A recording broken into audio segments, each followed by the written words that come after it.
Learning. Vous savez ce que c'est, Check-up Learning? Non, monsieur. C'est un nouveau format imaginé par le tiers-lieu, le Robixco et les RET. Les RET, le groupement d'entreprises du territoire, Touraine-Est-Vallée, et le tiers-lieu, le Robixco, basé à Montluçon-sur-Loire. Donc on est en direct sous deux formats, un format présentiel. Depuis hier, on a le droit de reprendre le format présentiel, on ne va pas se priver. Et un format Facebook Live pour ceux qui ne peuvent pas être avec nous ce soir, mais qui ont besoin de pouvoir visionner cette vidéo et de pouvoir la revoir par la suite. Donc les Check-up Learning, c'est un nouveau format à apprenante à 360 degrés qui permet de donner des nouvelles pratiques entrepreneuriales. Et ce soir, on va plutôt s'intéresser sur la RSE. Et l'idée, c'est de pouvoir confronter des différences de points de vue avec trois experts que je laisserai le soin à Maxime de présenter. On est sur un format qui va durer à peu près 45 minutes. Et à la fin, on aura un petit pot cocktail pour pouvoir partager et continuer nos différents échanges. Donc la thématique de ce soir, c'est la RSE, et je vais laisser le soin à Maxime de présenter la thématique et de présenter surtout nos trois intervenants de la soirée. Bonjour Maxime. Bonjour Sofiane, merci. Bonjour à toutes et à tous et bienvenue pour ce deuxième volet des Check-up Learning. Donc en effet, ce soir, nous allons parler de la responsabilité sociétale des entreprises, aussi appelée RSE. On va entendre parler de cet acronyme à un moment dans la soirée. Donc la RSE, c'est la contribution des entreprises aux enjeux du développement durable. Finalement, pour une entreprise, un dirigeant ou une dirigeante d'entreprise, c'est de comprendre que son entreprise va avoir un impact sur la société au sens large du terme. Donc une entreprise qui va pratiquer la RSE va donc chercher à avoir un impact positif sur cette société, tout en étant économiquement viable. Donc pour développer ce sujet, ce soir, nous allons accueillir trois intervenants. Et on va démarrer par Muriel Jorini. Muriel, je vais te demander de venir nous rejoindre, de t'installer à ta place. Donc Muriel est ingénieure de formation avec des expériences variées en management de la qualité, de l'environnement et de la santé-sécurité au travail. Elle est co-gérante de Tergus depuis 2013 et elle est consultante en organisation du management et de la RSE.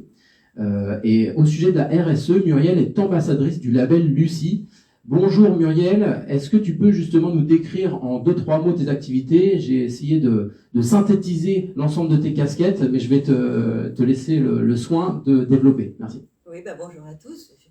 Tu as parfaitement bien présenté. Que dire d'autre? Partie d'un grand groupe, maintenant mon activité elle est principalement orientée sur des entreprises régionales, essentiellement des PME.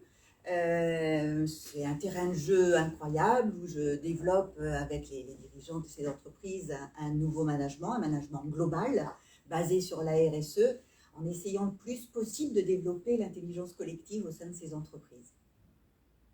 Merci beaucoup Muriel. Nous allons continuer ce tour et on va accueillir maintenant Frédéric Boulanger. Bonjour Frédéric, même si tu peux venir nous rejoindre, t'installer à ta place à côté de Muriel. Donc Frédéric est conseiller entreprise à la CCI Touraine. Il accompagne et anime les entreprises sur les sujets d'industrie, de qualité et d'environnement, d'économie circulaire et de stratégie. Il est également à l'initiative en 2012 d'un groupe RSE au sein de la CCI Touraine. Et ce groupe est à la genèse de l'actuelle association RSE Touraine. Donc même principe, Frédéric, si tu peux décrire tes activités, nous éclairer un petit peu sur tes activités au sein de la CCI. Merci Maxime. Bon, c'est déjà bien résumé, c'est plein d'activités. Il y en a certains d'entre vous qui me connaissent pour ces différentes activités. Donc sur mon côté conseiller industrie, je suis tous les sujets de productivité, de lean management. Sur le côté développement durable, je m'intéresse à tout ce qui est économie circulaire, responsabilité sociétale, on va en parler, RSE, mais aussi tout ce qui est qualité, sécurité, environnement, énergie. Et une troisième casquette, et j'en reconnais quelques-uns dans la salle qui ont participé à notre accélérateur projet l'impulseur. Donc je suis sur les sujets stratégie et modèle économique et qui vont recouper avec tout ce qu'on va dire, et je vous en parlerai de stratégie et de RSE aussi. Voilà, donc pour faire court, voilà, puis ça fait 12 ans que je suis à la CCI, donc je vais vous parler un peu de pas mal des retours d'expérience des différents projets des entreprises que j'ai pu suivre, ou vous accompagner ou provoquer. Super Frédéric, quel teasing, merci, on a hâte. Donc pour clôturer ce beau plateau, on va accueillir maintenant Elsa Mazière. Elsa aussi, bienvenue, je te laisse t'installer. Donc Elsa est chargée de mission RSE au sein des laboratoires cheminots situés à Vouvray, dans le cadre d'un contrat VTE. Donc, est-ce que tu peux aussi, Elsa, décrire tes activités au sein des laboratoires cheminots? Oui, tout à fait, Maxime. Donc, je suis chargée de mission RSE en alternance. Il s'agit en fait d'accompagner les laboratoires cheminots à faire émerger une politique RSE déjà présente mais non formalisée, à évaluer aussi grâce à EcoVadis donc les performances RSE de l'entreprise et à réaliser tout un tas d'outils émergents de la RSE, comme les bilans carbone notamment. Merci Elsa. Donc on va démarrer je vais passer le micro à Soufiane pour entrer dans le vif du sujet. Je donne juste le cadre pour ceux qui nous rejoignent. Donc 2 formats ce soir, un présentiel au sein du Rubixco à Montlouis-sur-Loire. Merci à tous pour votre présence. Et vous avez également la possibilité de nous rejoindre sur Facebook Live en digital. L'objectif, c'est aussi que cette vidéo soit retransmise sur nos réseaux sociaux.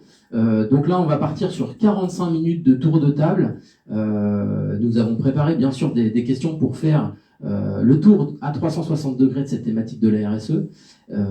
Et je vais demander aux participants dans la salle de bien couper vos smartphones pour pas déranger le bon fonctionnement de cet événement. Et demander à nos 3 intervenants si vous pouvez appuyer un petit peu la voix pour le confort de la salle et de notre Facebook Live. Merci, bonne soirée à tous. Je pense qu'on va pas, on va rentrer dans le vif du sujet et je vais me tourner vers Muriel pour lui demander directement la RSE, Kesako, c'est quoi, à qui ça s'adresse? En quelques mots, est-ce que tu peux commencer à nous donner des briques d'informations concernant ce concept? En quelques mots. Alors, par quoi commencer? Tu as dit RSE. Donc, RSE, à qui ça s'adresse? Aux entreprises. Le E de RSE, ça veut dire entreprise. Et donc là, ça permet déjà de se souvenir. Souvent, on me dit RSE, c'est responsabilité. Jusque-là, c'est bien. Et c'est peut-être le mot essentiel. Social et environnemental. Non. Le E, c'est entreprise. Et je dirais, c'est peut-être pas si grave que ça. Bah, quand même, ça veut dire qu'on écarte l'économique. Et là, tout tombe par terre. Hein. Jamais ne dissocier le social de l'environnemental, de l'économique. Et donc, d'une façon plus générale, il faut parler de RSO pour toutes les organisations. Et là, ça s'applique à l'État, à la région, à Montlouis, à Eret, qui nous accueille aujourd'hui, aux entreprises, bien évidemment, et puis à vous, à moi, à chacun, à chaque fois qu'on a des activités et des choix à faire. Donc, on va déjà retenir que c'est l'économique, le social et l'environnemental, que ça s'applique à tout type d'organisation, et que c'est vraiment une démarche qu'on nomme comme étant holistique, globale. Il n'y a pas une année où on fait du social, avec un petit peu de qualité de vie au travail, une autre année où on va s'occuper du bilan carbone. Non, c'est une démarche complète, et donc, c'est une stratégie des organisations, qui va identifier déjà ses enjeux, par l'écoute de ses parties prenantes, et puis qui va lever le nez du guidon, hein, qui va regarder un petit peu loin et d'une façon plus globale. Et à travers tout ça, on voit bien l'écoute des parties prenantes, internes, externes. C'est aussi une notion très très importante, l'écoute des parties prenantes dans la RSO. Et voilà, donc une démarche holistique, économique, sociale, environnementale, avec l'inclusion de toutes les parties prenantes pour regarder au loin. Pour regarder au loin, si on regarde souvent la définition que l'on donne du rapport de Brundtland, je l'écris tout le temps, mode de développement qui répond aux besoins du présent sans compromettre les capacités des générations futures à répondre aux leurs. Oui, c'est exactement ça. Sauf que ce que j'observe, c'est que quand on parle de ça, tout le monde nous dit oh, les générations futures s'en dépatouilleront. Je pense que là, ça c'était valable en 87. Là maintenant, en 2021, eh bien, c'est plus les générations futures qui risquent d'avoir des difficultés à avoir les besoins, c'est nous-mêmes demain. Donc l'idée, c'est vraiment de se dire, il faut que chacun contribue et chacun s'implique là-dedans. Donc levons le nez du guidon et ayons une approche globale. Merci Muriel. Frédéric, toi qui accompagnes beaucoup d'entreprises au sein de la SSCI, Peux-tu nous dire de manière générale, pour une entreprise, quels sont les bénéfices de la RSE? Alors, effectivement, de manière générale, je vais essayer de vous donner quelques exemples. Parce que la question des bénéfices, on entraîne plein d'autres aussi, mais on peut parler de bénéfices, mais il y a plein d'enjeux et d'opportunités aussi. Alors, si je me concentre sur l'expérience ou les témoignages que j'ai pu avoir au niveau bénéfices, un des assez importants, c'est aussi recréer de la communication. Muriel parlait de parties prenantes. Alors, c'est des bénéfices à l'interne et en externe. Si on parle de l'interne, des salariés, recréer du sens, des valeurs, de la communication, de l'animation. Aussi, quand on lance une démarche, c'est aussi toujours beaucoup de communication, d'animation, de management, on l'appelle un peu comme on veut, mais voilà, c'est aussi des choses qu'on trouve, que j'ai vues souvent, voilà, de bénéfices. Après, des bénéfices, on peut en trouver d'autres, bien sûr, réduire des coûts. Hein, on parlera de business tout à l'heure, mais d'économique, mais évidemment, réduire des coûts. En ce moment, où même depuis quelques années, on parle d'énergie, d'efficacité énergétique, voilà, de réduire ses factures. Voilà, ça en fait partie aussi, hein, c'est le côté environnemental. Sur les déchets, on peut retrouver la même problématique. Hein, et je vous passe assez court sur toutes les réglementations, les lois qui tombent. Et puis, je pense que si j'interrogeais les dirigeants qui sont en face de moi, je pense que si vous ne regardez pas vos factures et si vous y regardez ces derniers temps, ça doit augmenter légèrement et ça doit continuer, c'est que le début. Si je me trompe, faites levez la main. Donc voilà, des réductions. Bon, après, il y a tout ce qui est modélisation. Si on parle stratégie, on va en reparler, mais c'est aussi des plans de développement, donc de l'équipement. On parle des fois d'un terme général d'industrie du futur, mais c'est aussi le plus productif. Et donc, avec des démarches de type RSE, voilà, c'est comment mettre en musique tout ça.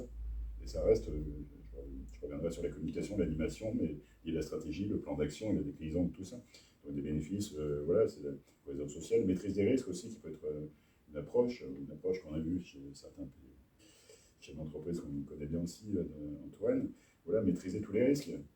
Et un risque qu'on a vu souvent, et puis je pourrais même faire allusion à quelqu'un du public qui m'a dit il y a quelques années, voilà, moi, un de mes objectifs, c'est de pouvoir partir tranquille en vacances pendant 3 semaines et pas être dérangé.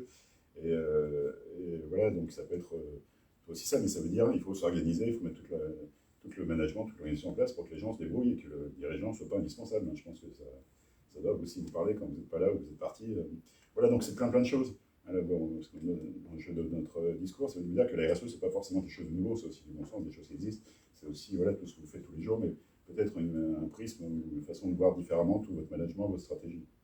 Donc voilà, d'autres bénéfices, l'amélioration de l'image aussi, si on parle de l'externe aussi, de plus en plus, et même on sait que ça peut être catastrophique si à un moment vous faites rattraper par la patrouille sur des sujets environnementaux, financiers ou quoi qu'il soit, ou de sécurité, voilà. Et avec l'accélération de la communication sur les réseaux sociaux, voilà, c'est aussi des enjeux de recrutement et d'image de l'entreprise et de valorisation de l'entreprise, tout ce côté immatériel.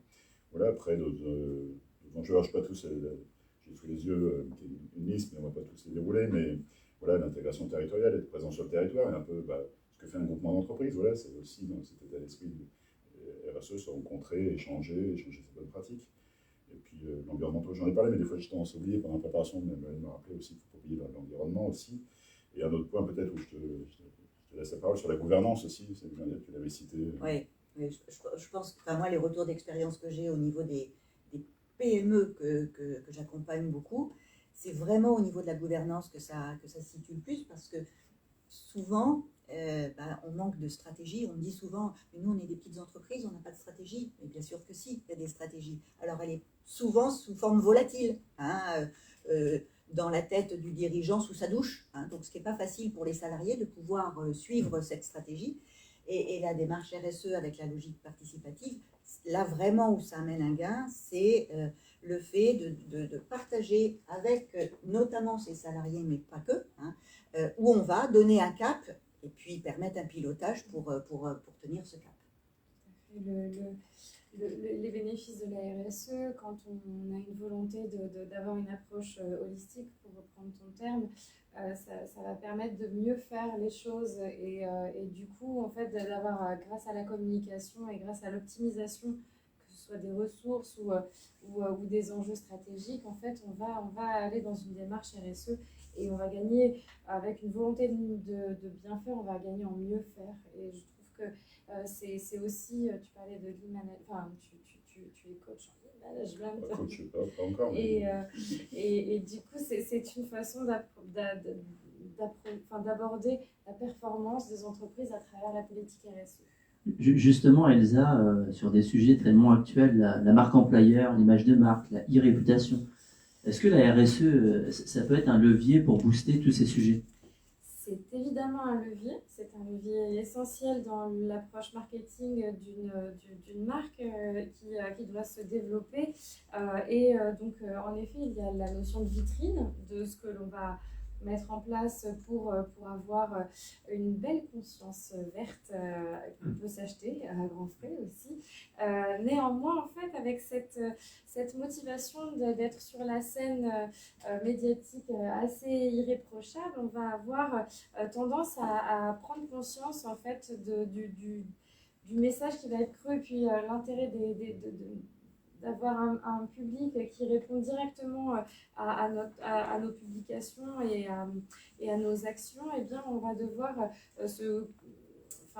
construire un discours et aller au-delà du discours pour faire des actes. On va devoir se fixer des objectifs et devoir vraiment regarder en son sein. Et donc, je trouve que la marque employeur n'est que la partie visible peut-être de l'action RSE, mais en fait, elle se construit vraiment en interne et ce n'est que finalement, soit c'est une résultante et c'est vraiment un bénéfice pérenne pour l'entreprise, soit dans un premier temps, c'est faire une jolie vitrine et se rendre compte que finalement, ça nécessite quand même un réel engagement. Donc, je pense que c'est de toute façon très bénéfique de booster sa e-réputation sur la RSE, mais que ça nécessite beaucoup, beaucoup d'efforts.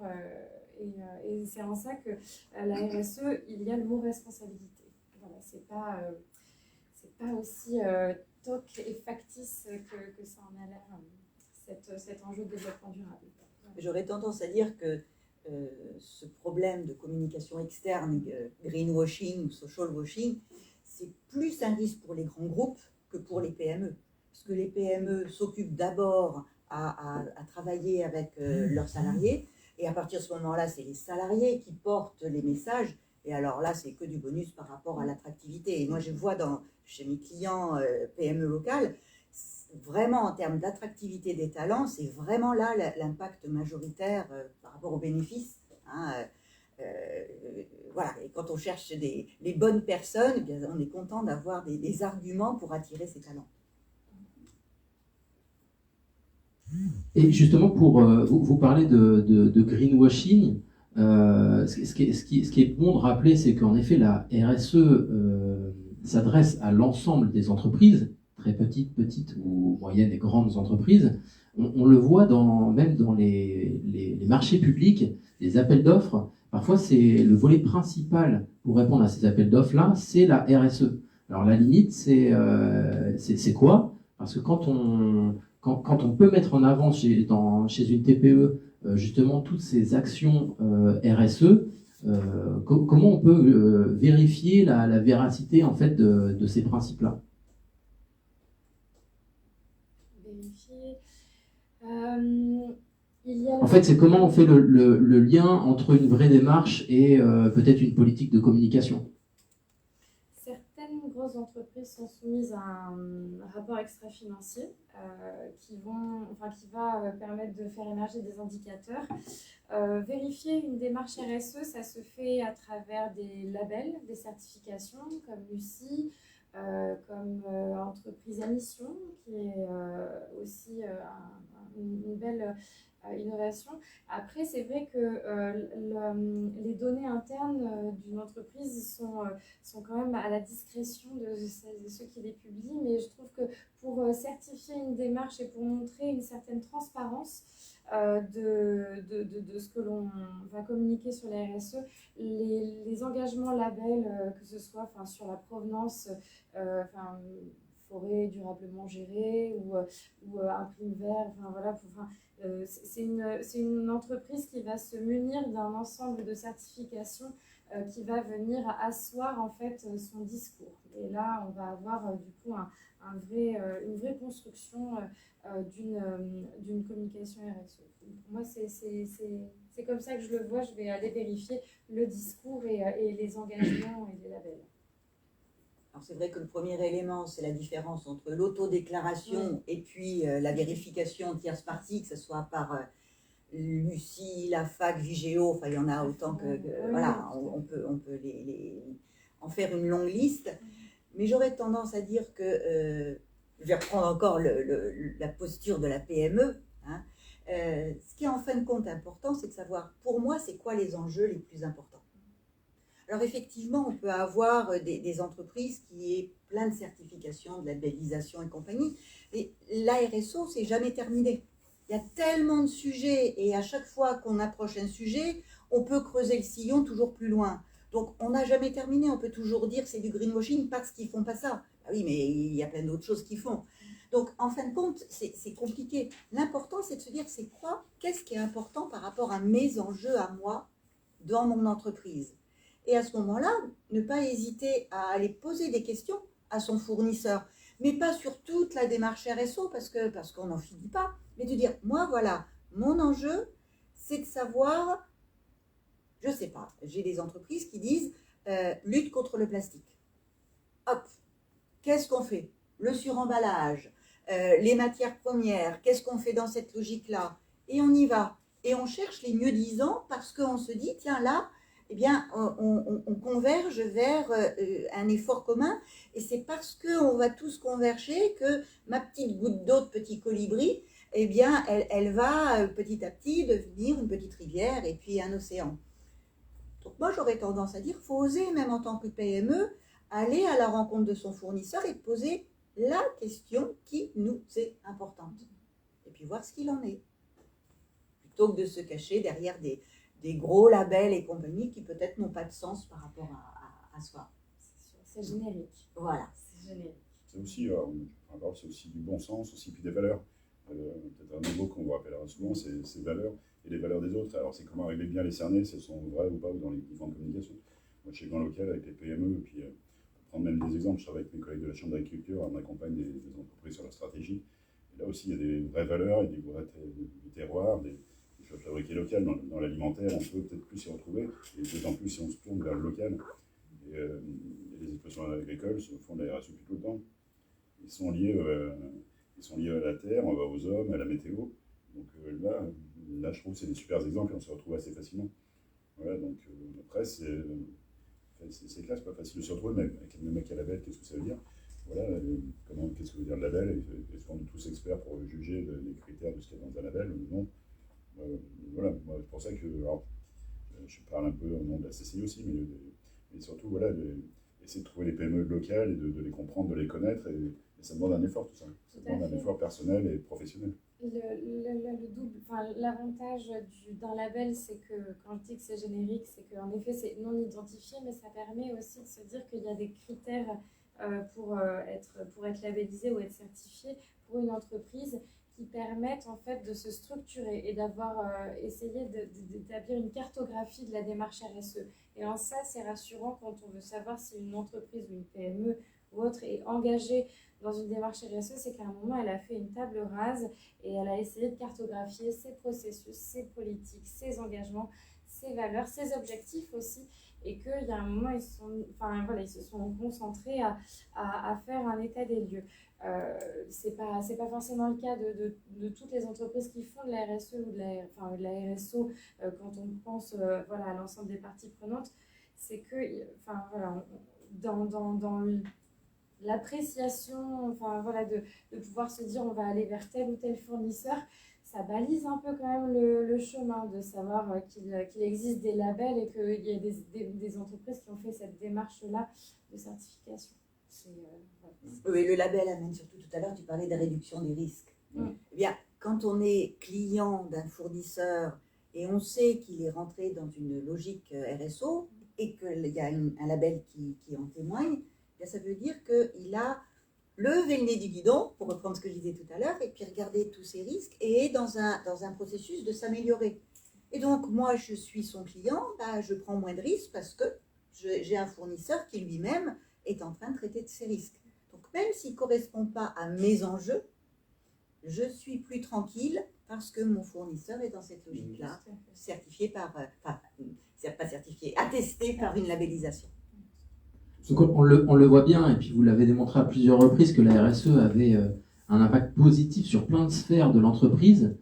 C'est donc important que la politique RSE soit intégrée par l'ensemble des parties prenantes. On parle justement de parties prenantes. Vous avez cité les fournisseurs, les collaborateurs, l'entreprise. Justement, est-ce qu'il y a des freins ou des barrières sur le déploiement de la RSE au sein d'une entreprise? Elsa, est-ce que tu peux nous éclairer là-dessus? Clairement, c'est tellement dans l'œil, dans le spectre de ce qui est évalué par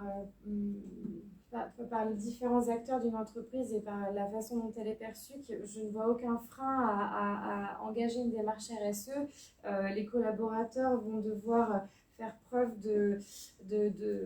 comment dire, d'inventivité et de ressources et de curiosité, je trouve, pour commencer une démarche RSE et puis pour établir voilà, cet état des lieux. Moi, je ne vois pas de frein parce que je vois la RSE comme un ensemble de bonnes pratiques et d'améliorations avec une mise, une mise en diapason des valeurs, des projets, des envies de mieux faire. Donc, c'est pour...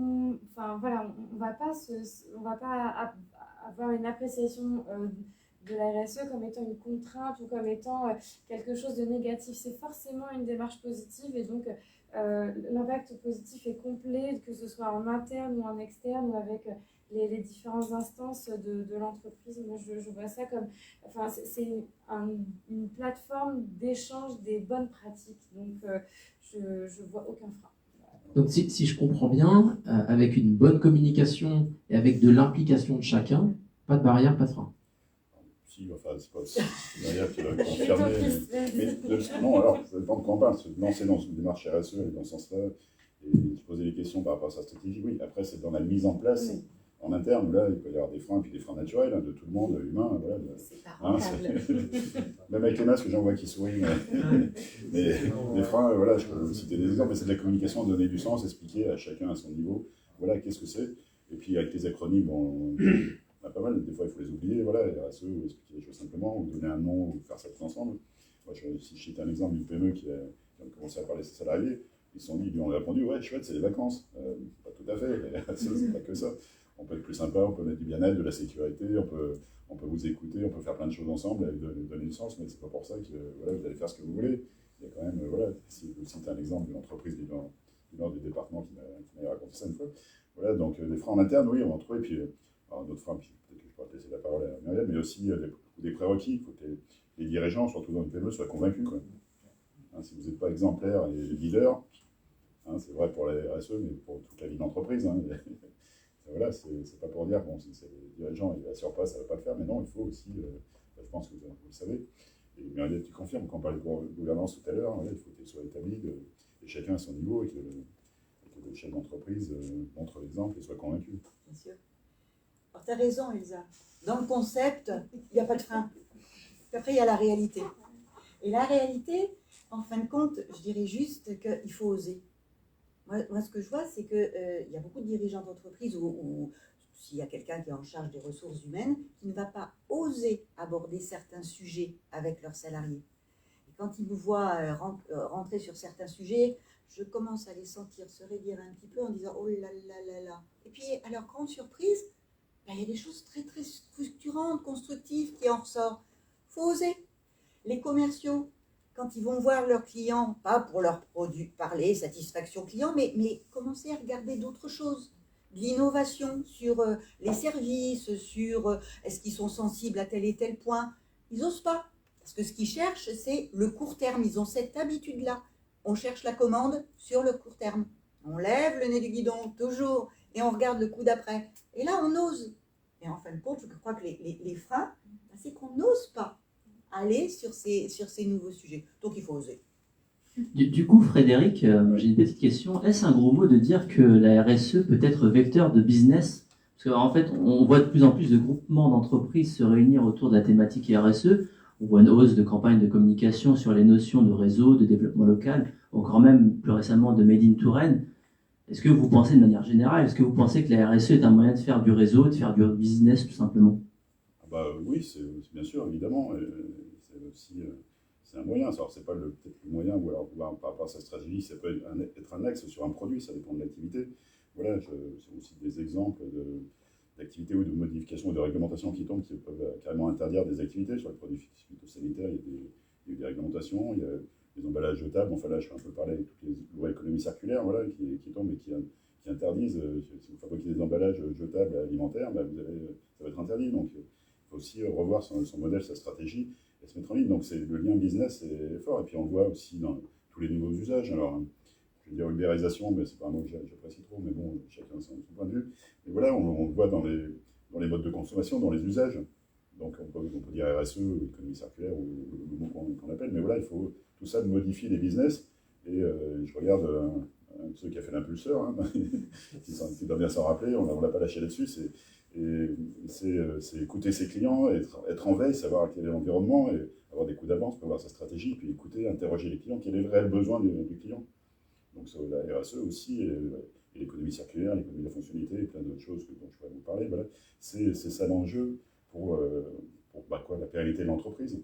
C'est tout ça pour que l'entreprise soit rentable, soit pérenne, et après différentes stratégies ou différentes ambitions. Mais voilà, oui, du business, oui, évidemment. Alors, et sans business, si vous galérez, entre guillemets, ce moment-là, ou si c'est compliqué financièrement, voilà, alors c'est pas forcément que ça empêche les RSE, mais c'est souvent un prétexte qu'on entend pour, voilà, j'ai d'autres priorités. Mais non, c'est aussi, il ne faut pas l'oublier. Il ne faut pas oublier que ça peut être du business. Moi, je peux vous citer des exemples sur des marchés publics, d'entreprises qui m'ont dit, j'ai eu des questions, RSE, développement durable, qu'est-ce que je fais? Ils ne savent pas répondre, vous n'avez rien mis en place, ou pas de réponse en tout cas. Ils perdent des marchés, on le voit de plus en plus. Je pense que ça évolue, j'allais dire gentiment, tout doucement, ou de plus en plus. Moi, je sais qu'il y a déjà plusieurs années, j'entends le Conseil régional, quand on nous présente les dispositifs d'aide, à nous tous, enfin CCI, puis les développeurs économiques, ils parlaient de RSE en premier. Il y a quelques années, ça m'a presque surpris. Et maintenant, c'est le discours. Avant, c'était, pour ceux qui connaissent les dispositifs d'aide, c'était des bonus. Maintenant, la RSE et tous ces critères de non sont aussi vus par les pouvoirs publics. Alors, sur les achats publics, il y a des discussions juridico-réglementaires qui se font pour avoir des... Ouais, bon, voilà, c'est pas simple, hein, n'est-ce pas, mais bon, oui, c'est du business. Et c'est surtout les matrices pour compter les points et d'affecter le coefficient de leur mécanique à eux qui fait qu'on peut faire encore à peu près ce qu'on veut. Oui, bon, arrêter de voilà. faire croire aux gens. Voilà, mais moi je vous confirme que oui, et puis Laurent qui prend la parole dans la salle confirme aussi. Puis les réseaux, oui, puis Maxime, une petite anecdote, toi la voix off, on se connaît grâce à ça aussi, on s'est rencontrés avec Béatrice Canto il y a quelques années, et on a parlé 3 heures RSE, et puis vous avez lancé vous êtes l'entreprise qui a provoqué ce groupe, et qui ensuite a provoqué l'assaut RSE, donc oui, ça fait du réseau, oui, et puis ça fait partie de la RSE, d'être ancré dans son territoire, de connaître son environnement et ses voisins. Hein, CCI, toujours, notre métier, c'est de présenter les voisins. Voilà, donc, les groupements d'entreprise, oui, on parle de plus en plus. Moi, ça fait depuis principalement 2011, je suis sur ces sujets-là. J'ai fait, avec Noël, on essaie de compter les réunions qu'on a fait ensemble sur ce sujet, où elle est intervenante ou participante. Voilà, donc, oui, on a sensibilisé, il faut y aller, il faut faire du réseau, ça permet de contribuer au business. Alors, je n'ai pas forcément la réponse dans tout ce que j'ai entendu. Est-ce que parce que je fais de la RSE, je vais mieux, enfin, financièrement, ou parce que je suis financièrement bien, je peux faire de la RSE? Là, je vous laisserai juge, mais bon, tous les exemples que je connais un peu local, ça ne fonctionne pas trop mal. Est-ce que c'est grâce à la RSE ou pas? Bon, voilà, mais tout ça, il n'y a pas de vérité non plus, et puis la vérité absolue là-dessus. Donc voilà, au niveau réseau, oui, puis il y a plein de réseaux, hein, les RET en est un, les groupements d'entreprise, on peut parler du CJD, on peut parler des différentes actions collectives voilà, qui ont lieu, enfin tout type de réseau, oui, il y a des réseaux spécifiques RSE, mais peut-être que je vous le redirai, on va le dire tout à l'heure, la RSE aussi, c'est pas une couche en plus, voilà, ça se diffuse dans toute l'activité normale d'une entreprise. Et c'est aussi du bon sens, et des valeurs, et des choses simples. Oui, tu as raison. Par exemple, au sein de l'ERET, nous avons un groupe de travail qui pratique en fait ces sujets-là et qui essaie de les diffuser auprès de ses adhérents sur la thématique RSE et développement durable et qualité de vie au travail. Justement, sur la qualité de vie au travail, Elsa, est-ce que c'est un élément constitutif de la RSE? Et deuxième question, au sein des laboratoires cheminots, quelle est la place de la QVT, de la qualité de vie au travail? Je vais avoir un avis tranché sur la QVT, sur l'aspect constitutif. Pour moi, c'est c'est un bénéfice secondaire. La politique RSE et la volonté de mieux faire va forcément impacter la QVT, mais c'est pas, je ne le vois pas comme un axe de développement en soi. C'est en améliorant les valeurs, l'ergonomie, la parole, les innovations et les sensibilités environnementales ou sociales de ces parties prenantes internes ou externes que l'on va avoir le bénéfice secondaire de la QVT. Les laboratoires cheminots, quelle place à la QVT?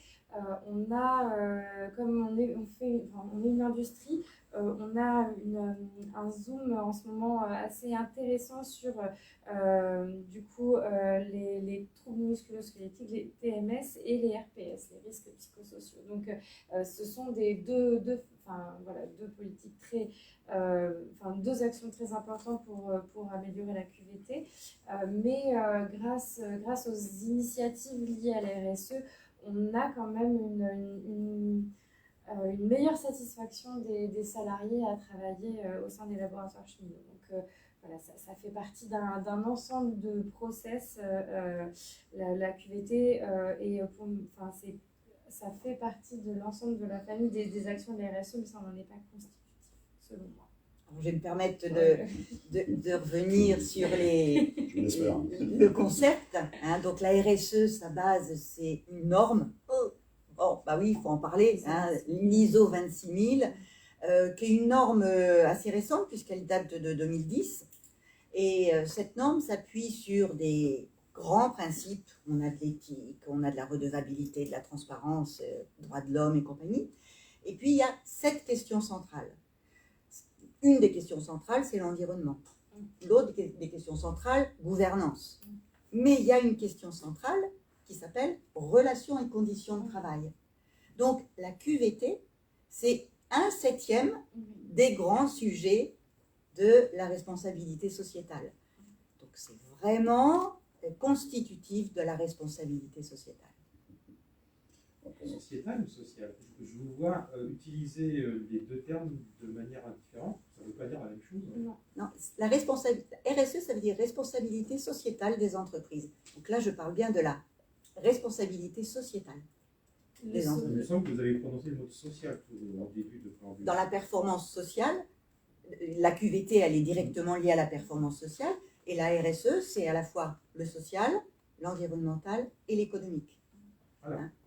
Vous n'avez pas dit le sociétal, vous avez oublié de dire le social, l'environnemental et l'économique. Le social, l'environnemental et l'économique.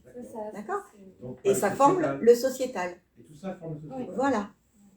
Donc, quand on dit social, c'est vraiment adapté à l'humain, et sociétal, c'est les enjeux à la fois environnementaux, sociaux et économiques. Sociaux compris comme internes à l'organisation et externes à l'organisation. Et puis après, c'est le sens des mots, des phrases aussi, comment on les perçoit chacun. Et même si on revient un peu aux définitions, il y a même tout ça qui vient de l'anglais aussi, de sustainable, qui veut dire soutenable. Et le social, l'anglais, enfin, Laurent, je ne vais pas débattre sur le mot. Parce que moi, par exemple, j'ai énormément de groupes étrangers comme clients, typiquement anglo-saxons, avec donc une acception du terme assez différente de ce que c'est nous en français. Et du coup, on est interrogé pour continuer à être fournisseur, si je peux dire, sur des sujets dont on a, nous, logiquement, même pas le droit d'aborder dans un règlement intérieur d'entreprise. On est bien d'accord. La religion et des choses comme ça. Et là, si madame, je peux vous le dire, je peux vous assurer qu'on est interrogé sur les actions qu'on met en œuvre pour favoriser, notamment tout ce qui est l'embauche de minorités, et ainsi de suite, ce qui, en France, on n'a pas le droit de faire. Et là, nous, TPE, face à des puissances comme ça, pour des services juridiques extrêmement puissants, comment on fait? Je n'ai pas la réponse. La responsabilité sociétale interroge nos postures, y compris face à la religion, les possibilités politiques, toutes ces choses-là. Donc le champ est très très ouvert. Maintenant, il y a des réglementations. Mais aujourd'hui, madame, à part dire qu'on n'a pas le droit d'aborder ces sujets au sein de l'entreprise, si ce n'est pour les réglementer et ou les interdire dans le cadre de la loi, on ne peut rien dire d'autre. Non, on peut très bien parler de ces sujets dans le cadre de l'entreprise. On n'a pas le droit de mettre des suivis statistiques pour pouvoir être dans de la discrimination positive, hein, ce qui pourrait être pris comme tel, ça on n'a pas le droit. La responsabilité sociétale et la norme ISO 26000, elle a été validée par 99 pays à travers le monde, qui s'appuient sur des réglementations locales fort différentes, mais qui quand même convergent vers cette logique globale. Et alors, il y a des différences. Et j'ai reçu un questionnaire de groupe extrêmement connu, anglo-saxon, qui me demande ce que je mets en place pour favoriser l'embauche de telle ou telle catégorie de personnes. C'est là où je Et donc, je me tire une balle dans le pied. Je dis non, je n'ai pas le droit de le faire. Alors, je parlais des labels tout à l'heure. On est le dernier jour du mois des fiertés, par exemple, et on a dans la boîte à outils RSE, notamment, un label qui s'appelle l'autre cercle et qui montre en fait que les entreprises ont une politique favorisant le bien-être des collaboratrices et collaborateurs issus des minorités LGBT. On ne peut pas demander l'orientation sexuelle de vos salariés, de vos collaborateurs, je suis d'accord. Néanmoins, en fait, avec cette charte, donc vous avez la charte de la diversité, l'autre cercle, vous avez pas mal de labels en fait qui montrent que d'après les questionnaires de satisfaction, d'après des procédures de lanceurs d'alerte sur ces thématiques de harcèlement, de discrimination au travail, etc., en fait, votre entreprise est un espace de bien-être pour des gens issus de diversité ou de minorité. Donc, à défaut d'avoir des données chiffrées, vous avez des données qualitatives de satisfaction et d'environnement et d'avoir pris en compte en fait l'acceptation de toutes les diversités. Et c'est là en fait vous pouvez répondre aux grands groupes qui ont une politique plus agressive et vous notre droit du travail permet juste d'être d'être le bon élève et d'avoir fait une procédure. Est-ce que ça veut dire qu'on est à mieux vivre, qu'on est dans le mieux vivre dans ces entreprises-là? Je ne sais pas, mais en tout cas, on a identifié qu'il pouvait y avoir un point de blocage, qu'il y avait un problème de loi et qu'on fait appel à une tierce partie, notamment l'autre cercle, la charte de la diversité, pour prendre en charge ces questions-là avant qu'elles se posent. Ouais. C'est exactement ça. On ne peut pas répondre par des statistiques. Ouais. Comme on pourrait le faire dans d'autres pays. Par contre, on répond par des pratiques. Mais on va bientôt approcher du moment fatidique où on a un échange avec le public et on va pouvoir interagir et aller sur du débat. Avant d'arriver à ce moment-là, Frédéric, juste, est-ce que tu peux nous donner les nouvelles tendances en termes de management dans la RSE? Enfin, plutôt avec la RSE, est-ce qu'il y a des choses qui se pratiquent de plus en plus en ce moment? Est-ce qu'il y a des nouvelles tendances qui se mettent en place au sein des entreprises? Alors, des nouvelles tendances, je ne sais pas, je ne suis pas complètement exhaustif, parce que ce que j'ai vu, ce que je vous ai dit dès le départ, je vais vous répéter, c'est cette communication, c'est ce questionnement sur le management, le rôle de chacun, l'implication de chacun, voilà, du dirigeant, au manager, aux collaborateurs sur le terrain, voilà, donc c'est la communication. Alors de nouvelles pratiques, je vous laisserai la parole à mes camarades, peut-être si vous voulez compléter, mais moi c'est cette communication, c'est assez important, alors qui n'est pas nouveau, qui est toujours problématique. J'utilise le terme parce que j'ai animé, Maxime qui a cité un groupe RSE, mais j'ai animé des groupes qualité, des groupes management, l'accélérateur de projet, et souvent on revient, quel que soit le sujet technique, où on arrive à cette animation, cette communication, comment faire communiquer les gens, comment les faire parler, comment dans un atelier faire du management visuel, comment résoudre des problèmes. Donc, et cette problématique-là, voilà, me semble peut-être un peu éternelle ou récurrente. Voilà, alors s'il y a des nouvelles pratiques, moi ce que j'ai vu dans les animations de type lean management, c'est ce côté visuel, implication, résolution de problèmes par les gens sur le terrain. Donc c'est pas nouveau, hein, mais c'est toujours d'actualité. Hein. Dans les groupes que j'ai pu animer ces dernières années, c'était une question récurrente et qui arrive encore. Comment mettre en place des briques d'équipe, comment voir les problèmes, comment régler, comment impliquer les opérateurs, si on parle de production. Et c'est des tendances que j'ai vues, hein, qui ne sont pas pour moi nouvelles, mais qui sont toujours d'actualité. Donc si ces démarches RSE peuvent contribuer à ça, oui. Je ne sais pas si Muriel, Elsa, sur ce sujet-là, ce que j'ai vu, observé. Mais... Oui, alors, ce que l'on voit surtout évoluer, c'est beaucoup de pratiques managériales. Un exemple, mais lié à la logique participative, lié à l'écoute des parties prenantes. On voit se développer l'actionnariat salarial. On voit se développer plutôt la valorisation collective de la performance plutôt que la valorisation individuelle. J'ai même des exemples de PME qui, y compris pour leurs commerciaux, où là il y a vraiment une culture de la performance individuelle et de la valorisation individuelle qui est très très forte, qui sont passés dans la valorisation collective de l'équipe commerciale et avec beaucoup de réussite. Et en termes de pratiques managériales, je vois de plus en plus de demandes des managers pour développer leur assertivité, hein, avec un changement de façon de manager beaucoup plus dans l'appui, le développement, plutôt que quelque chose de descendant. En termes de tendance, si on regarde plutôt du côté marque employeur et les hashtags à la mode, donc on ne va pas être dans la compensation carbone, mais on va essayer de parler plutôt, on ne va pas parler de neutralité carbone, mais de compensation carbone. Dans cette idée de responsabilité, on ne fait pas les choses et l'addition à la fin, il y a zéro. Enfin voilà, c'est pas aussi simpler l'impact environnemental qu'une initiative entrepreneuriale a, et donc on va parler de compensation, voilà, comme si on avait une dette, et donc prendre en soi cette responsabilité sans être culpabilisant. Et puis donc on va parler de soutenabilité, mais ça c'est hérité du vocable anglais.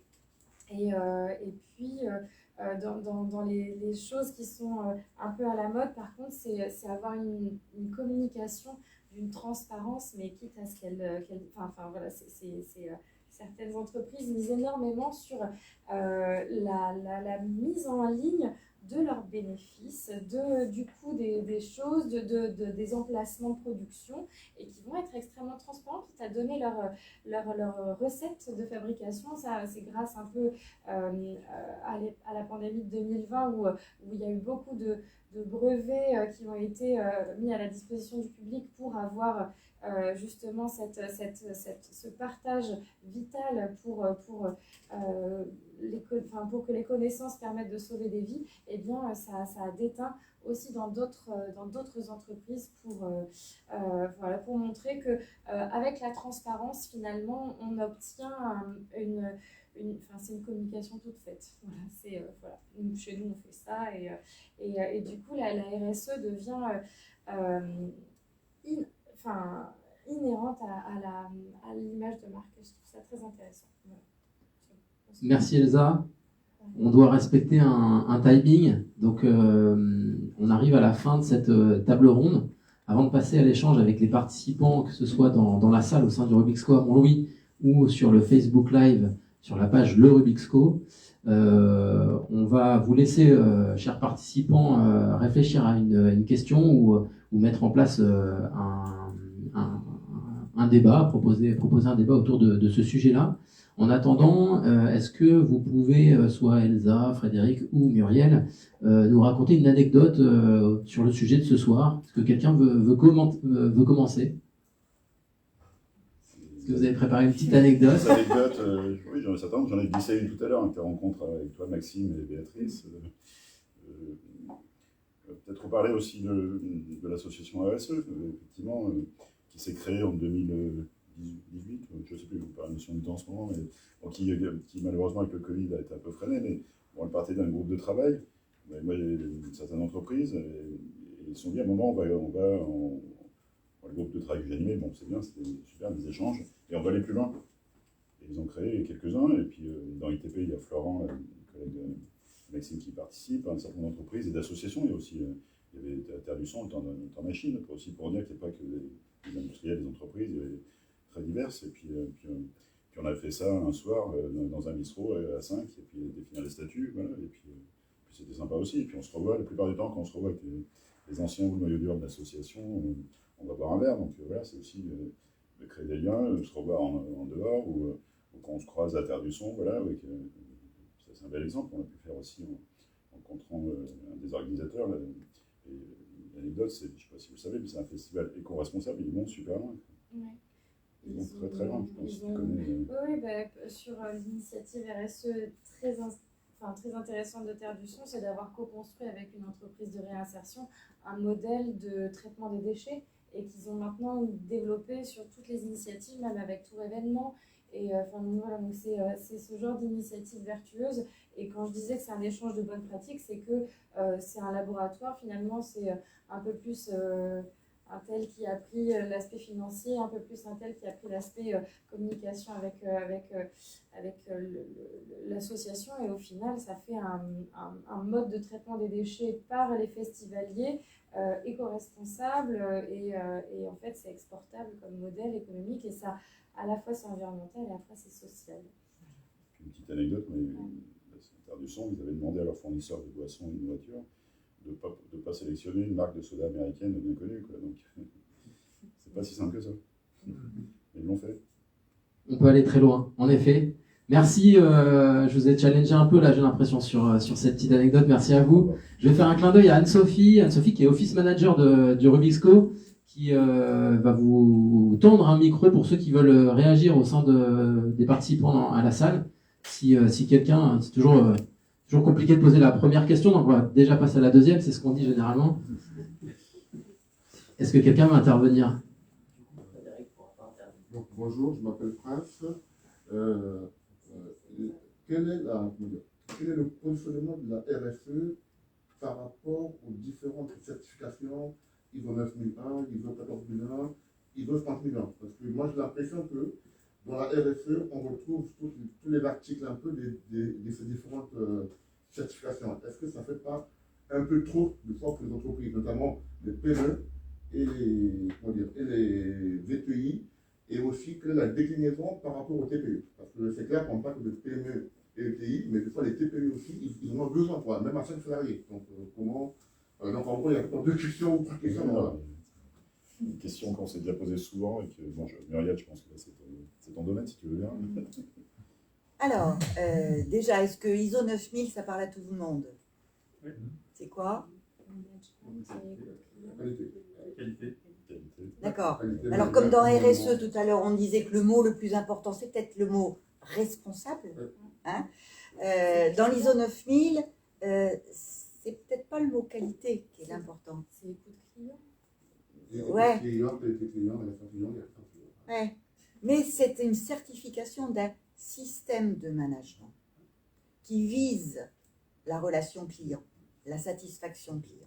Mais à la base, c'est un système de management. Donc, il y a des obligations, hein, des exigences, et on est conforme ou non conforme.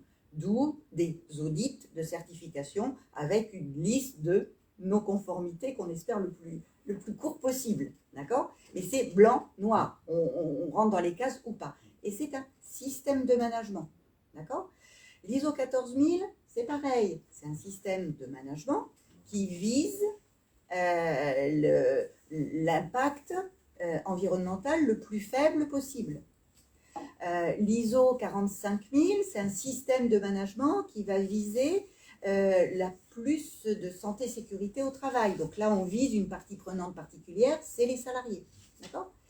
L'ISO 26000, c'est pas un système de management. C'est une liste de lignes guides, de tout plein de sujets possibles, imaginables, que forme la responsabilité sociétale.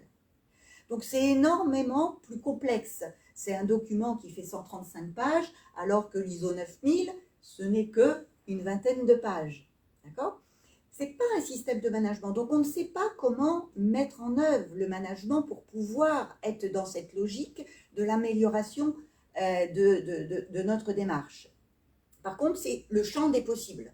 Et dans le champ des possibles, on a comment améliorer la relation client. Et là, bien évidemment, on converge avec la logique ISO 9000.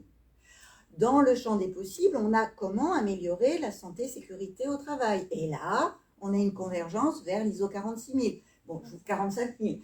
Je ne fais pas la même chose sur l'ISO 14000, c'est le même raisonnement. Donc, ça veut dire que là où on a besoin de se positionner sur une logique stratégique, et là on lève à nouveau le nez du guidon, pour se poser tout plein de questions, mais y compris des questions où on va très vite fermer la porte. Par exemple, il y a des sujets qui sont liés à la maltraitance animale. il y a peut-être des entreprises où on a beau chercher, on ne voit pas comment on pourrait avoir un enjeu sur la maltraitance animale. Donc on ferme la porte aussitôt qu'on l'a ouverte. D'accord ? Par contre, dans l'ISO 9000, 14000, 45000, où là c'est des systèmes de management, on ne peut fermer aucune porte. On a vraiment une logique de système complet. Et donc, logiquement, l'ISO 26000, c'est très utile pour se poser des questions sur sa stratégie, sur ses enjeux. Et ensuite, pour les mettre en œuvre, on peut plutôt s'inspirer d'un ISO 9000 qui va nous permettre de structurer son management. D'accord ? Après, on peut très bien s'inspirer de toutes ces normes sans viser la certification. Ça peut très bien vivre sans ça. Je ne sais pas si j'ai répondu à votre question. Parce que souvent, moi je pense que des fois, on a trop de lois sur des lois, toutes les choses, mais des fois ça peut envoyer pas mal. Voilà. Et ça, c'est une question que j'ai eue dans les groupes d'échange, dont je vous parlais de la groupe d'échange. Des dernières réunions qu'on a fait début janvier, c'était ce sujet-là. Une entreprise qui faisait son retour d'expérience sur cette démarche RSE qui a été jusqu'à l'évaluation et qui expliquait à des responsabilités QSE avec mes normes comment je me débrouille. Ça, c'est une question assez récurrente. Et voilà, quand ça tombe aussi sur le responsable qui va être vraiment, tiens, tu vas faire de la RSE en plus, voilà, il faut aussi. Il faut aussi parce que bon, moi je viens d'un grand groupe où il y avait ces notions éthiques, commerciales, tout ça, mais à chaque fois, il y avait toujours des fois des pincements ou des doublons, voilà, donc c'est pas toujours. Ça, c'est la question un peu qu'on peut se poser, c'est quelle est la place de la RSE? Est-ce qu'il y a un responsable RSE? Voilà, c'est pas encore très clair.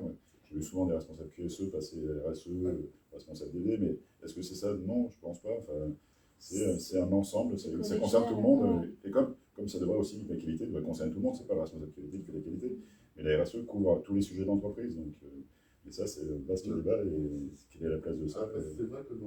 C'est vrai que c'est vraiment une mission donnée à des responsables SQE, mais c'est un peu dommage quoi. Mais il ne faut pas que ce soit ça, parce que comme souvent, c'est lui là-bas qui fait la RSE, les autres, c'est bien. Non, je pense qu'il faut vraiment prendre la RSE comme un outil pour lever le nez du guidon, de regarder à 360 degrés c'est quoi nos enjeux, définir une stratégie, et puis que chacun en prenne sa partie.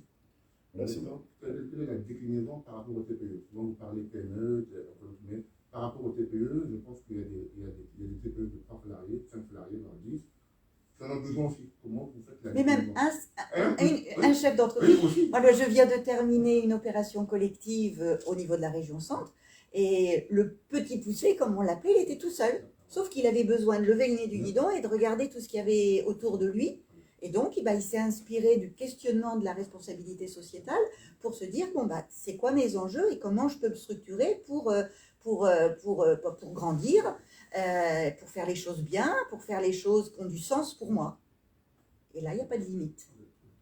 C'est clair, à partir de 1, ça marche. On peut se l'appliquer, même personnellement, si on veut. Voilà.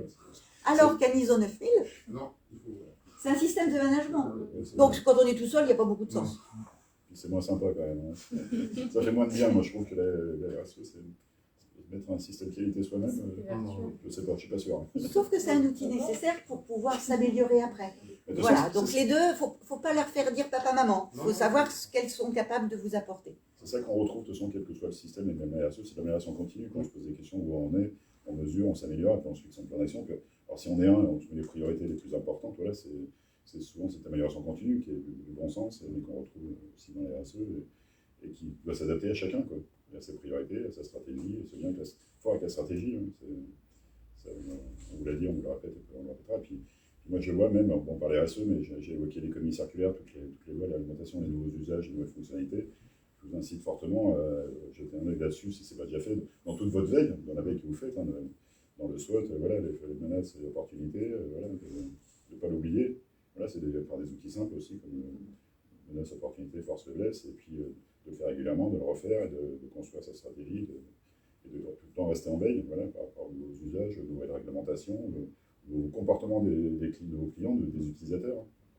Hein, ça, voilà, après, pour mettre le mot RSE, qu'on le voit de façon RSE, oui, on peut le voir autrement aussi, hein, ça fonctionne aussi, mais bien sûr, on n'est pas parlé de RSE, donc on a fait un seul coup, mais voilà, il faut, voilà, sur la stratégie, hein, je pense que si Laurent veut en témoigner aussi, il a participé à l'impulseur, donc je pense qu'on ne peut pas lâcher là-dessus. Et après, voilà, et puis c'est selon l'activité, selon la taille d'entreprise, et puis ne jamais oublier l'utilisateur, le client qui a raison et savoir ce qu'il veut exactement. Et s'il pose des questions sur les RSE, pouvoir savoir y répondre, ou trouver le moyen d'y répondre, ou pas, voilà. Pour donner un exemple, monsieur, nous on est une entreprise de 10 personnes, on est ISO 9001 version 2015. C'est pour ça qu'on a aussi, on nous demande aussi de lever la tête du guidon, puisque dans la version 2015, il y a la définition de domaine d'activité stratégique, donc ça nous oblige, en tout cas moi, ça m'oblige à lever, quand je n'ai encore un peu le temps, la tête du guidon pour proposer des plans qu'on s'astreint de suivre, de mesurer, et ainsi de suite. Donc effectivement, c'est l'exercice intellectuellement est bénéfique pour tout le monde. Après, sur la notion de partie prenante, c'est un petit peu le même qui me gêne dans la RSE, c'est que, enfin qui me gêne, qui me pose question. Dans la RSE, c'est la définition du périmètre des parties prenantes. On peut aller plus ou moins loin, et quand on est une TPE, les parties prenantes, elles sont quand même relativement simples. L'actionnaire, il est souvent mixte, c'est souvent le responsable de l'entreprise, et les clients sont bien connus. Après, les autres parties prenantes, moi je parle ça plus des interlocuteurs ou des intervenants de l'environnement de l'entreprise, mais la partie prenante, elle est quand même extrêmement concentrée entre 3 ou 4 typologies. C'est pas comme dans des grands groupes, on peut avoir, je sais pas moi, le grand public, s'ils sont en B2C, pourquoi pas des activistes ou des groupes d'influence sur différents domaines d'activité de l'entreprise. Et du coup, on a du mal à transposer ça au format de la TPE pour définir qu'est-ce que les parties prenantes, hormis celles qu'on connaît tous, fournisseurs, clients, salariés, l'État aussi, de l'entreprise, il sait très bien le faire. Il participe, il prend beaucoup, mais bon, c'est comme ça. Pour les grands groupes, et du coup, on en revient encore à la même chose, c'est que les grands groupes ont leurs habitudes dans les activités des parties prenantes. Et quand elles interrogent ou qu'elles soumettent des questionnaires à leurs petits fournisseurs, on arrive avec des choses, des questionnaires à remplir, mais c'est 15, 20, 30, 40 pages. Pour avoir le droit de soumissionner, vous rajoutez ça avec l'ISO, vous rajoutez ça avec le MAS, et à la fin, pour faire quelque part une activité, somme toute, pas inintéressante, enfin pas insignifiante, mais c'est pas non plus l'affaire du siècle, on a des papiers à remplir. Surtout en donnant des exemples, des preuves, des machines. On se décourage, on fait plus. J'ai fait plusieurs accompagnements depuis plusieurs années de la Fédération française du bâtiment, qui au départ était vent debout sur les appels d'offres qu'ils percevaient vraiment comme étant des barrages contre les petites entreprises, parce qu'il y avait des critères RSE sur lesquels ils ne pouvaient pas répondre. Donc les grands du BTP pouvaient y répondre, et que les petites entreprises régionales se sentaient vraiment, ils sentaient que c'était un barrage, pas exprès pour les exclure, mais pas loin. Donc ils se sont engagés là-dedans en disant mais comment on peut contourner le truc et comment on peut à minima répondre. Et en fin de compte, ils se sont rendus compte qu'ils avaient plein de choses à faire valoir, qu'ils ne les avaient pas conçus sous forme de stratégie, donc ils ne pouvaient pas facilement les répondre, mais que là où ça leur apportait le plus d'intérêt, ce n'est pas pour répondre aux appels d'offres, qu'ils percevaient encore comme étant une contrainte, mais c'est pour les particuliers. Ils se sont rendus compte que quand ils arrivaient à proposer aux particuliers les bonnes pratiques qu'ils faisaient, leur stratégie globale qu'ils apportaient, eh bien, ils avaient une écoute du client particulier qui ne fait pas d'appel d'offres, par définition, mais qui répondait à des attentes qui étaient bien plus puissantes. Et en fin de compte, ils ont développé beaucoup de business avec les particuliers parce qu'ils ont compris qu'au-delà du prix, c'était autre chose qu'on pouvait attendre. Pas tous les particuliers, mais que certains attendaient. Et il disait, mais on a beau faire plein de bonnes pratiques, de toute façon, le client, il regarde que le dernier chiffre en bas à droite.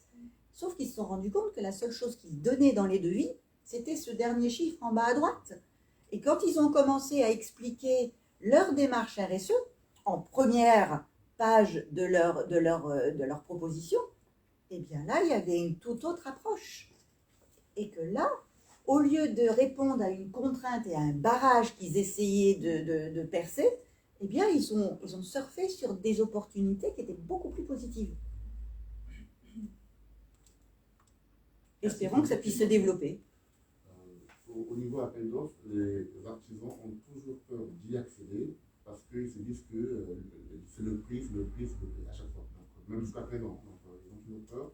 Mais pourtant, c'est un bon moyen pour eux d'avoir de la récurrence au niveau salarié ou embauche, parce que c'est clair que particulier, c'est bien beau, mais après, derrière aussi, il y a des salariés, il y a aussi de la récurrence, quoi. Mais ils ont toujours peur d'accéder. Donc, dans mon entourage, j'en connais, mais ils ont toujours peur d'accéder parce que c'est de l'administratif, etc. Donc, forcément, certains ne trouvent pas d'intérêt. Et pourtant, il y a intérêt pour eux d'y aller parce que c'est aussi important, quoi. Après, ça fait aussi partie de ce qu'on dit, toujours la stratégie, le choix d'y aller, de mettre l'énergie là-dessus pour réussir et puis le faire bien. Voilà, donc après, c'est aussi des choix. C'est pas le faire. C'est pas le faire, mais c'est clair qu'ils ont toujours la présomption de dire que c'est le prix qui est. Bah, c'est sûr. Et pourtant, les critères ont beaucoup changé. Certes, il y a des collectivités. Ça reste le prix quand même. Moi, je reprends un appel d'offres avec EDF ou la Poste où le prix était 70%. Il y a un problème. Même les hôpitaux, je prends le CH de Vendôme, appel d'offres, 70% pour le prix. Pour les équipements d'air, de chauffage, il y a un problème. Voilà. Je continue. J'ai une question sur Facebook d'Angélique, qui est secrétaire de notre association ERET. Angélique nous dit concrètement, elle aime être concrète, Angélique, concrètement, une entreprise qui voudrait s'y mettre, donc se mettre à la RSE, elle commence par où faire un audit, ou trouver les bons outils pour faire un état des lieux de son entreprise. Frédéric Boulon. Oui, j'ai ce public m'acclamer. Pour ceux qui ne me connaissent pas, bon, ça fait 12 ans que je suis SSI, ça fait une dizaine d'années que je m'occupe de sujets. Donc, non, mais en plaisantant, pour plaisanter, oui, effectivement, et puis si je dois raconter une anecdote, c'est aussi cet outil, cette auto-évaluation qu'on a sur notre site de la Citoyenne, auto-évaluation RSE, qui est très simple, à 39 questions. Voilà, c'est vraiment super simple, je ne suis pas au niveau de l'ISO ou de NIP ou quoi que ce soit. Mais voilà, ça peut être un début. Moi, je m'en servais aussi beaucoup pour voilà, RSE, développement durable, qu'est-ce que ça veut dire? En posant 39 questions, ça permettait d'expliquer aux gens qui ne connaissent pas ou qui n'ont aucune idée de ça ou l'acronyme ça ne parle pas, de savoir ce que c'est. Donc oui, effectivement, si vous voulez jeter un œil sur notre site CCI Touraine, c'est une question très simple, vous remplissez, ça m'arrive, et après on peut discuter. Et ça peut enclencher. Alors je reprends ITP, Maxime qui se cache derrière l'écran, avec le petit voix qu'on ne voit pas, mais voilà, c'est comme ça que ça a démarré, ça déclenche. Et si tu veux témoigner, Maxime, je ne pense pas que vous ayez arrêté et vous êtes convaincu par le sujet. Donc, la technique est souvent la même, que ce soit, je parle d'auto-évaluation, mais de faire un diagnostic, quel qu'il soit, de savoir où on en est. Après, on va forcément voir des choses. Après, ça peut être, si c'est référencer l'ISO 26000, donc c'est plus complet, de se poser des questions, de prioriser, de faire la cartographie, enfin, il y a toutes les techniques. Mais comment démarrer, voilà, c'est aussi quels sont ses besoins par rapport à sa stratégie, qu'est-ce qu'on veut aussi dans la stratégie de l'entreprise, est-ce qu'on va vers et puis démarrer la démarche. Mais voilà, c'est très simplement. Après, c'est aussi à son curseur, comme je disais tout à l'heure, une personne seule, une TPE ou une grosse société peut mettre des moyens. Et voilà, c'est la technique, c'est un diagnostic, une auto-évaluation. On va se poser des questions, donc après, on va aller sur des plans d'action. Bon, on va voir ce qu'on va pouvoir faire, puis le mesurer, puis évoluer, au fur et à mesure. Je pourrais vous donner le nom d'une entreprise de toxine qui fait ça depuis très bien, qui est une PME, qui fait même un rapport RSE.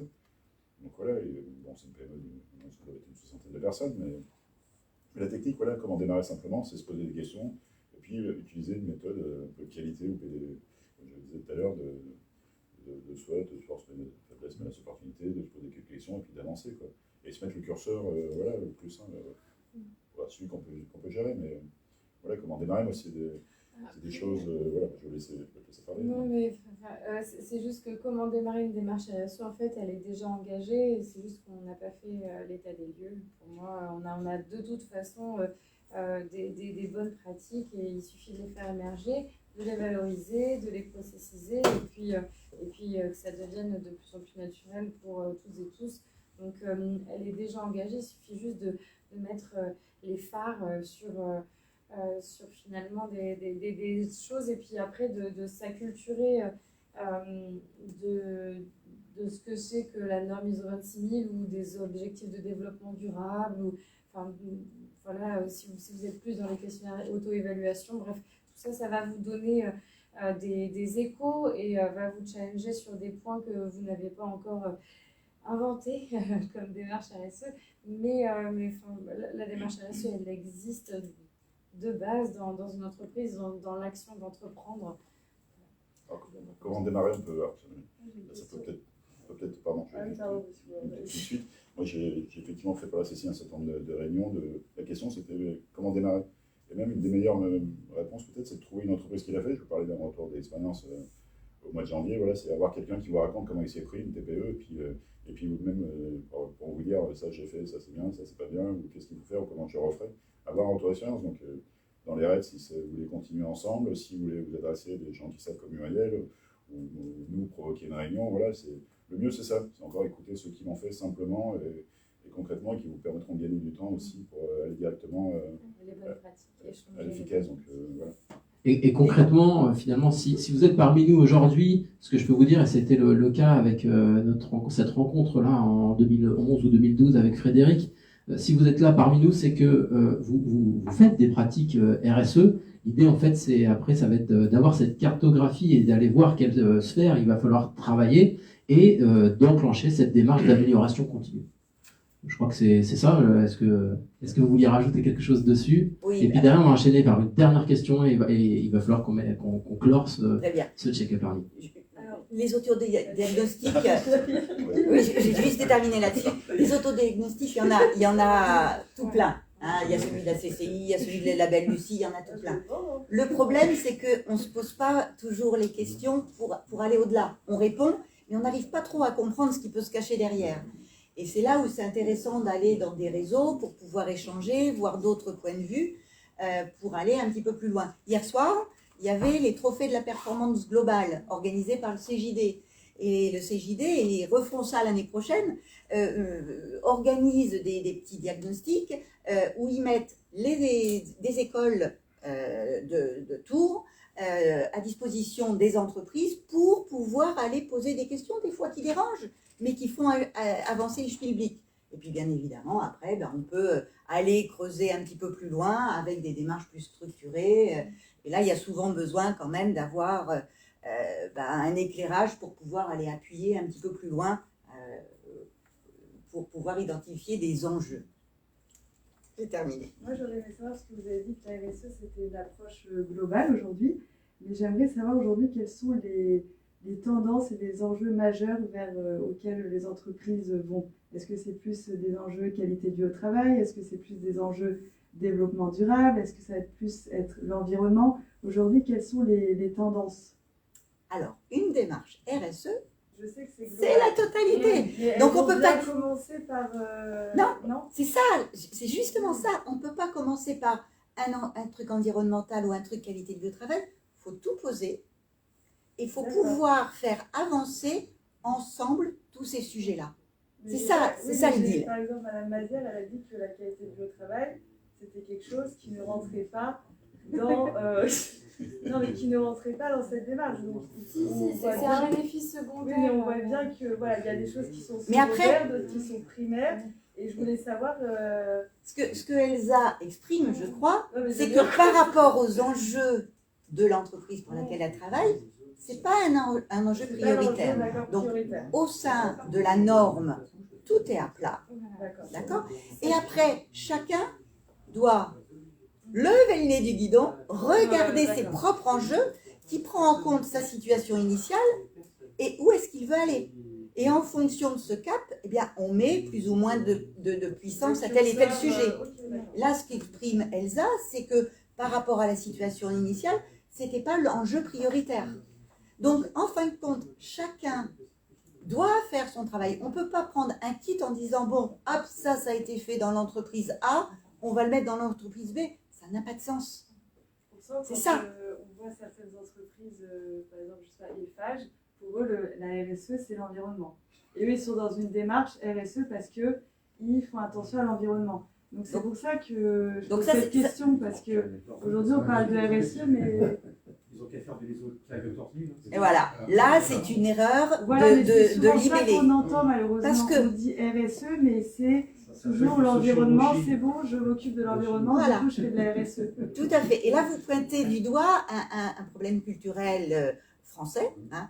Un jour, il y a déjà quelques années, le ministère de l'écologie a dit, eh bien, nous changeons de nom, demain nous nous appelons le ministère du Développement Durable. Tout le monde a compris que c'était la même chose. Eh bien non, c'était pas la même chose. Hein. On prend l'environnement, mais on y ajoute le social et l'économique. Hein. Mais on a cru que c'était la même chose. Et on voit encore, après toutes ces années, que RSE, c'est souvent encore assimilé aux petits oiseaux et aux petites fleurs. C'est très très bien. Mais c'est un des 7 sujets. C'est vraiment ça. Hein. Et parmi ces 7 sujets, s'il y en a un qui est plus important que les autres, c'est pas l'environnement, c'est la gouvernance. C'est vraiment ça. Tout prend la source dans la gouvernance. Pas comprise comme étant uniquement les patrons, mais c'est la gouvernance avec une logique d'utilisation des parties prenantes dans leur synergie et dans leur intelligence collective. C'est ça la vraie RSE. Et c'est pas l'entreprise qui vous dit « moi RSE égale environnement », ils n'ont rien compris au film. Est-ce qu'il y a une dernière question parmi le public pour qu'on puisse enchaîner et éventuellement clôturer? C'est un débat qui passionne, on le sait, mais il faut qu'on puisse respecter un certain timing. Est-ce qu'il y a une dernière question au sein du public?